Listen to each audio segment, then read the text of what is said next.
부자 시어머니의 추석 블랙박스 폭로. 황금 연휴에 터진 제사전의 충격적 비밀.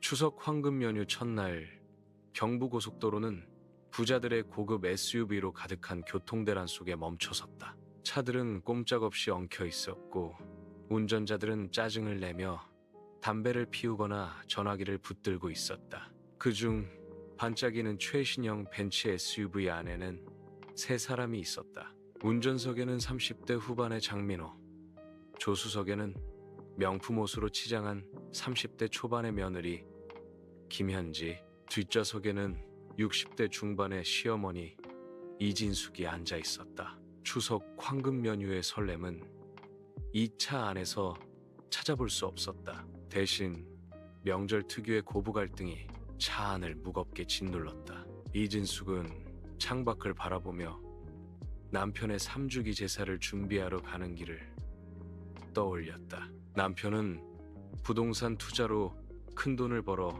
그녀에게 강남의 55억 원 아파트와 100억 원이 넘는 유산을 남겼다. 하지만 그분은 가족의 욕심을 불러일으켰고 진숙은 점점 외로워졌다. 민호와 현지의 무표정한 얼굴은 그녀의 불안을 키웠다. 그녀는 손에 든 제사 음식 목록을 내려다보며 한숨을 쉬었다. 이 황금 연휴에 제사라도 잘 치러야지. 진숙은 5년 전 현지를 처음 만난 날을 떠올렸다. 현지는 화려한 외모로 자신만만하게 말했다. 어머니, 저 김현지예요. 민호 오빠랑 결혼하고 싶어요. 진숙은 아들의 행복을 위해 반대하지 않았다. 남편이 죽은 후 2년, 그녀에게 남은 건 아들뿐이었다. 하지만 결혼 후 현지는 변했다. 처음엔 예의 바르던 며느리가 점차 진숙의 말을 무시했고 특히 돈 문제에서 갈등이 심해졌다. 어머니, 집 사는데 돈 좀 보태주세요. 어머니, 민호 사업 자금 좀 도와주세요. 어머니, 제 사업에 투자 좀 해주세요. 몇백만 원에서 시작된 요구는 수천만 원, 나아가 억 단위로 커졌다. 진숙은 남편의 유산으로 부유한 삶을 살았지만 민호와 현지의 끝없는 요구에 재산이 줄어들었다. 그녀는 가슴이 답답해졌다. 민호는 어머니와 아내 사이에서 중재하지 않고 종종 현지 편을 들었다. 민호야, 이러다가 제사 시간 놓치는 거 아니야? 네 아버지가 돌아가신 지 3년인데 제삿날 늦으면 어쩌니? 진숙이 조심스럽게 물었다. 민호는 핸들을 쥔 손에 힘을 주며 퉁명스럽게 대답했다. 어머니, 이 황금 연휴 교통대란을 제가 만든 것도 아닌데요. 어제 출발하자고 했을 때 들으셨어야죠. 현지가 날카롭게 끼어들었다. 맞아요, 어머니. 저희가 어제 가자고 했잖아요. 근데 어머니가 집 정리한다고 고집 부리셨어요. 진숙의 얼굴이 굳었다. 내가 언제 그랬어? 너희가 바빠서 안 된다며 오늘 가자고 했잖아. 어머니, 기억 잘못하신 거예요. 현지의 목소리는 칼날처럼 예리했다. 진숙은 시계를 보았다. 오후 8시 30분 제사 시간은 저녁 11시였지만 이 속도로는 절대 도착할 수 없었다. 그녀는 창밖으로 고속도로의 끝없는 차량 행렬을 보며 한숨을 내쉬었다. 추석 황금 연휴는 가족의 따뜻함을 상징해야 했지만 이 차 안은 냉랭하기만 했다. 갑자기 민호가 차에서 내렸다. 담배 좀 피우고 올게요. 현지도 따라 내렸다. 나도 바람 좀 쐬고 올게요. 진숙은 혼자 남았다. 창밖으로 민호와 현지가 심각한 표정으로 대화하는 모습이 보였다. 불안이 그녀를 휘감았다. 저들이 무슨 비밀을 꾸미는 걸까? 여러분은 이런 상황에서 어떤 불길한 예감을 느끼셨을까요? 댓글로 공유해주세요. 진숙은 차 안의 침묵을 견디다 문득 민호가 자랑하던 최신형 블랙박스를 발견했다. 이거면 교통사고 증거도 남는다던데 민호가 했던 말이 떠올랐다. 호기심에 화면을 터치하자 최근 녹화 파일이 떴다. 진숙은 무심코 가장 최근 파일을 눌렀다. 화면에는 어두운 밤, 이 차 안에서 민호와 현지가 40대 남자와 대화하는 장면이 나왔다. 그러니까 어머니 집문서를 제 명의로 바꾸면 되는 거죠? 현지의 목소리가 차갑게 울렸다. 네, 도장만 찍으면 됩니다. 시어머니가 모르게 진행할 수 있어요. 남자가 서류를 보여주며 웃었다. 도장은 어머니가 잠들 때 몰래 찍으면 되죠? 민호가 물었다. 요즘 이런 일 많아요. 눈감 아들입니다. 남자가 비웃었다. 진숙의 손이 떨렸다. 내 강남 아파트를, 내 재산을 빼앗으려고. 그녀는 믿을 수 없었다. 영상은 계속되었다. 어머니 아파트 시세가 55억은 넘죠? 현지가 물었다. 맞아요. 명의만 바꾸면 나중에 팔아서 큰 돈 챙길 수 있어요. 어머니가 언제쯤, 그러니까 돌아가실까요? 현지가 태연히 물었다. 나이 많으시니 곧일 겁니다. 건강도 안 좋아 보이던데. 남자가 낄낄 웃었다. 진숙은 숨이 막혔다면 느리가 자신의 죽음을 기다리고 있다고? 이런 배신을 당한 적 있으신가요? 댓글로 여러분의 경험을 들려주세요. 다음 영상은 더 충격적이었다. 민호가 은행 서류를 보며 말했다. 어머니 통장에 8억 정도 남았던데 이거 빼낼 방법 없나? 도장과 신분증만 있으면 가능해요. 은행 보안 허술하니까. 현지가 대답했다. 들키면? 들켜도 어머니가 뭐 어쩌겠어요. 가족인데. 민호가 비웃었다. 진숙은 눈물이 흘렀다. 그녀가 키운 아들이, 사랑했던 며느리가 이런 음모를 꾸미다니. 그런데 또 다른 영상이 눈에 들어왔다. 날짜는 어제 저녁 민호가 차에 두고 간 휴대폰의 대화가 블랙박스에 녹음된 것이었다. 화면은 차 안을 비추었지만 고급 레스토랑에서의 대화 소리가 선명했다. 언니, 정말 고마워요. 언니 도움 없었으면 이렇게 못했을 거예요. 현지의 목소리였다. 내 동생이 부자잖아. 그 돈 그냥 놔둘 순 없지. 진숙의 친언니 이진이가 웃으며 답했다. 진숙이가 눈치채면 어쩌죠? 민호가 걱정스레 물었다. 이미 늦었어. 집문서 바꿨고 통장 돈도 거의 다 뺐어. 이제 보험금만 남았지. 진이가 자신만만하게 말했다. 보험금은 언제 받을 수 있죠? 현지가 물었다. 진숙이 건강이 안 좋으니 곧이야. 기다려. 진이가 차갑게 웃었다. 진숙은 숨을 쉴 수 없었다. 친언니마저 배신자였다니. 그녀의 눈앞이 흐려졌다. 진이는 진숙과 함께 어린 시절을 보내며 서로 의지했던 언니였다. 그녀는 진이가 사업 실패로 힘들어할 때마다 돈을 빌려주고 집을 제공하기까지 했다. 그런데 그 언니가 배신의 중심에 있었다. 진숙은 주먹을 꽉 쥐었다. 어떻게 언니까지? 이런 가족의 배신, 여러분이라면 어떻게 대처했을까요? 댓글로 알려주세요. 그 순간 차 문이 열리며 민호와 현지가 돌아왔다. 어머니, 왜 그러세요? 얼굴이 창백해요. 민호가 놀라 물었다. 진숙은 떨리는 손으로 블랙박스 화면을 돌렸다. 이게 뭐야? 민호와 현지의 얼굴이 하얗게 질렸다. 어머니, 그게... 민호가 말을 더듬었다. 내 집, 내 돈, 내 죽음을 기다렸어.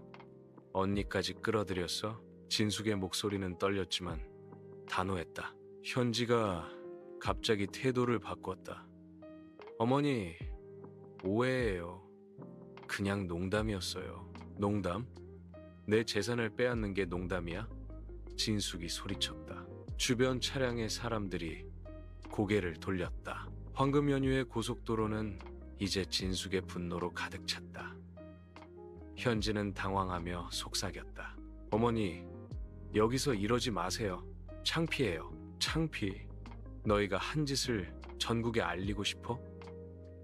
진숙은 분노로 부들부들 떨었다. 그 순간 현지의 전화가 울렸다. 발신자는 그녀의 어머니였다. 현지야, 큰일 났어. 진숙이가 계좌 동결했대. 집문서도 원래대로 돌렸어. 현지의 얼굴이 일그러졌다. 뭐? 어떻게? 진숙은 차갑게 미소 지었다. 너희가 나를 속이는 동안 나도 준비했어. 2달 전 너희가 은행 간 걸 알았지. 은행 직원이 제보해줬어. 변호사와 함께 모든 서류를 원래대로 돌렸어. 언제부터 알고 계셨어요? 민호가 떨며 물었다. 충분히 오래. 블랙박스는 너희 반응을 확인하려고 보여준 거야. 현지가 갑자기 진숙에게 달려들었다. 이 늙은이가 감히. 하지만 주변 사람들이 그녀를 막았다. 경찰 불러. 누군가 소리쳤다. 마침 경찰차가 도착했다. 진숙이 미리 신고한 것이었다. 이 사람들이 제 재산을 빼돌렸어요. 증거는 블랙박스에 있어요. 진숙이 침착하게 말했다. 경찰은 영상을 확인하고 민호와 현지를 연행했다. 현지는 소리쳤다. 어머니, 제발. 하지만 진숙은 고개를 돌렸다. 이런 극적인 대면 장면, 영화에서나 볼 법하지 않나요? 여러분의 생각은 어떤가요? 댓글로 공유해주세요. 교통대란 속, 진숙의 마음은 오히려 가벼웠다. 그녀는 2달 전 은행 직원의 제보로 민호와 현지의 계획을 눈치챘다. 직원은 이상한 서류 작업이 의뢰됐어요. 확인해보세요라며 진숙에게 연락했다. 결정적 단서는 남편이 죽기 전 차에 남긴 블랙박스 메시지였다. 진숙아, 내가 없어도 너 자신을 지켜. 의심되는 일이 있으면 블랙박스를 확인해. 너는 강한 여자야. 그 메시지는 진숙에게 용기를 주었다. 그녀는 남편의 죽음 직후 그 메시지를 발견했지만 처음엔 단순한 위로로 생각했다. 하지만 민호와 현지의 이상 행동을 눈치채며 다시 확인했고 그제야 음모를 깨달았다. 진숙은 변호사를 만나 재산을 보호하고 오늘 이 대면을 준비했다. 그녀는 남편과의 추억을 떠올렸다. 남편은 부동산 투자로 성공한 사업가였지만 늘 진숙에게 말했다. 돈은 도구일 뿐이야. 가족이 진짜 부자야. 그런데 그 가족이 그녀를 배신했다. 진숙은 눈물을 닦으며 다짐했다. 여보, 나 잘할게. 당신 믿음을 지킬게. 며칠 후 변호사 사무실에서 진숙은 결과를 들었다. 민호 씨와 현지 씨는 사기와 문서 위조로 기소되었습니다. 형량은 3, 5년 예상됩니다. 빼돌린 8억 원은 모두 회수했습니다. 민호는 탄원서를 보내왔다. 어머니, 잘못했어요. 용서해주세요. 진숙은 고민했다. 민호는 그녀가 낳고 키운 아들이었다. 그녀는 민호가 어릴 때를 떠올렸다. 초등학생 민호가 어머니에게 꽃을 꺾어주며 엄마 사랑해라고 했던 기억이 생생했다. 하지만 배신의 상처는 깊었다. 그녀는 남편의 사진을 보며 물었다. 여보, 당신이라면 어쩌겠어? 진숙은 구치소를 방문했다. 민호는 수척한 모습으로 눈물을 흘렸다. 어머니, 제가 미쳤었어요. 현지한테 휘둘렸어요. 민호야, 왜 그랬니? 내가 너한테 부족했니? 아니에요. 어머니는 늘 완벽했어요. 제가 욕심에 눈멀었어요. 현지가 부동산 투자로 큰 돈을 벌 수 있다고 꼬드겼어요. 진숙은 복잡한 마음으로 말했다. 탄원서는 써줄게. 하지만 출소 후엔 나와 연락하지 마. 너는 너의 삶을 살아.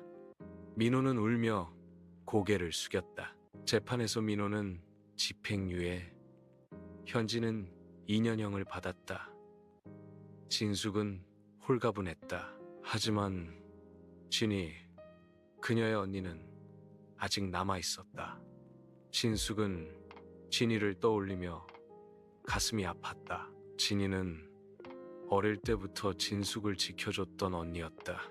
하지만 사업 실패 후 진이는 돈에 눈이 멀었고 진숙의 재산을 노렸다. 진숙은 전화로 진이를 불렀다. 언니, 다 알아. 왜 날 배신했어? 진숙아, 미안해. 사업비 때문에 어쩔 수 없었어. 진이가 변명했다. 언니, 다시는 연락하지 마. 진숙은 전화를 끊었다. 가족에게 배신당한 상처, 여러분은 어떻게 치유하셨나요? 댓글로 들려주세요. 진숙은 남은 재산으로 강남의 작은 카페 황금 메뉴를 열었다. 명절의 따뜻함을 되찾고 싶었다. 카페는 추석 황금 연휴의 추억을 찾는 사람들로 북적였다. 진숙은 카페를 운영하며 새로운 삶을 시작했다.